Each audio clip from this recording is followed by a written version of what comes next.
to come back to the senses. He did the adhan, and Imam Hussein, when the battle began, after the prayers and all that, when the battle began, his companions started dying.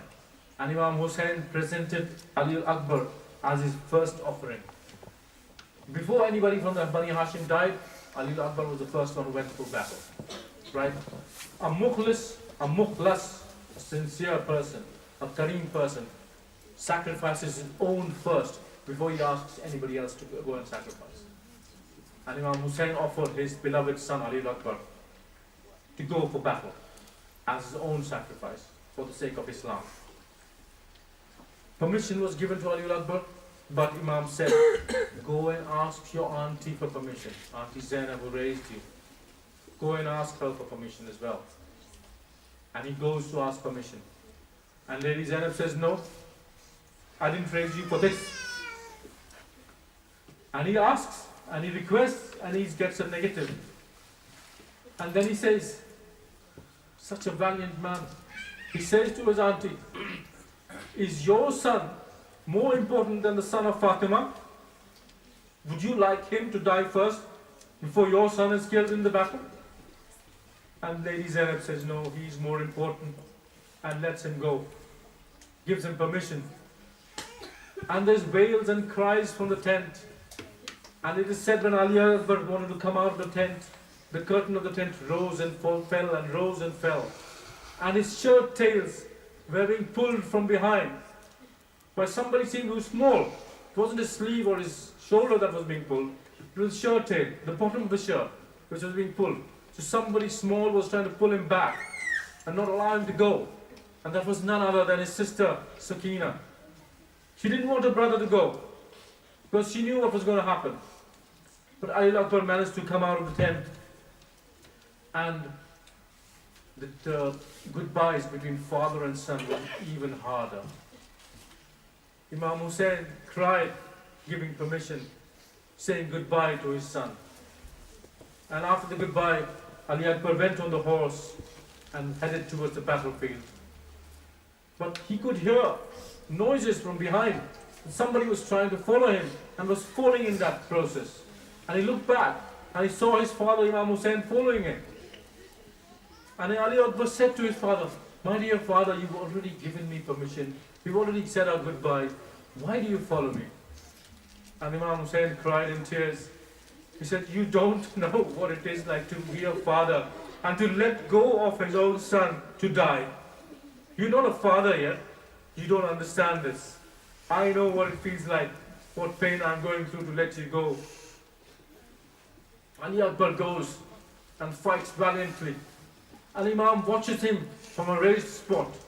Sometimes his face changes when he sees Ali Akbar in trouble, when he's fighting a brave warrior from the other side. Sometimes he's relieved.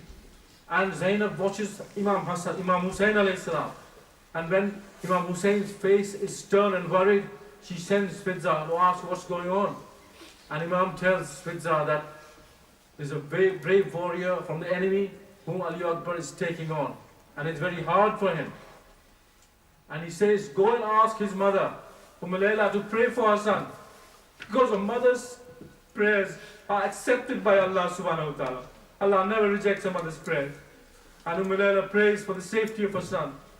And Imam Hussein sees something which has not happened before in the day, that Ali Akbar is coming back towards him. He is galloping back towards him. And he comes to his father and he says, oh my father, if it hadn't been for the thirst, I would show them my real valor. If only I could get some water. Now, this is a strange situation. He knew there was no water.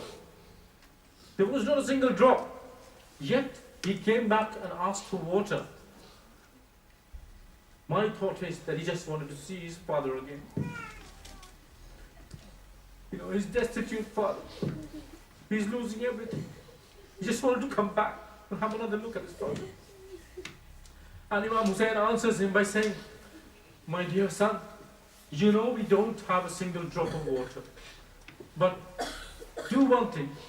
Put your tongue in my tongue so that you get some comfort. You get some moisture. Maybe that will be some relief to you. Now Ali Akbar does that, and he withdraws quickly, exclaiming, "Oh my father, your mouth is even drier than mine. Your tongue seems like it has thorns." He turns around. Imam Hussain says to him, "Go, my dear son, go and fight for the cause of Islam. My grandfather is going to quench your thirst soon." Ali Akbar goes and fights again. Nobody can take him on a one-to-one battle. And they all attack him in an ambush in a group. And somebody throws a spear on his chest and he falls off the horse. And he screams in pain. He doesn't call him on for help, but he says his salam to his father. "Assalamu alaikum ya Aba Abdullah." And Imam listens to this salam and he loses vision where to go. He wants to help his son. He wants to go to the battlefield, but he's going in different directions. Ultimately, he reaches his son. The time of death of Ali Akbar is very, very painful, my brothers and sisters. He's clutching his chest and his feet are digging into the sands of Karbala. Imam asks him, he reaches, takes his head on his lap, asks him, why are you clutching your chest, my son?" Ali Akbar replies, "My father, somebody struck a spear in my chest and it is broken, and a part of it is in my chest, and I'm trying to get it out from my chest." Imam Hussain says, "Let me help you out."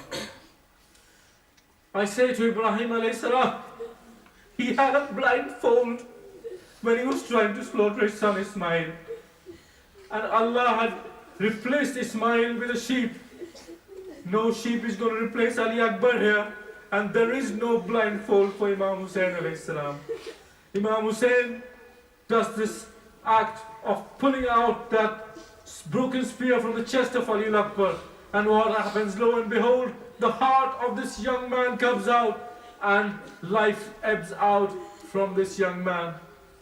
Allah Allah from his zalimin sayalamun lazina zalamu ayyamun qalibun yanqalibun. Inna lillah wa inna alayhi raji'un. We remember these sacrifices of this valiant youth of the family of Rasulullah sallallahu alayhi wa sallam. We remember the destitution of the Imam and the ladies of the Prophet's household. And we ask Allah to put us on the right path of these righteous servants of His and accept this offering from us in this evening. My dear brothers and sisters, as like every evening, I request you to recite the verse of Amma Yujibu for all the people who are sick. Bismillahirrahmanirrahim. Amma yujibu mustarra iza da'a wa yakshifu as-su'. Amma yujibu mustarra iza da'a wa yakshifu as-su'. Amma yujibu mustarra iza da'a wa yakshifu as-su'. Amma yujibu mustarra iza da'a wa yakshifu as-su'. Amma yujibu mustarra iza da'a wa yakshifu as-su'. Salawat ala Muhammad wa ali Muhammad. Allahumma salli ala Muhammad. My dear brothers and sisters, if you want to go upstairs, please let the sisters go first.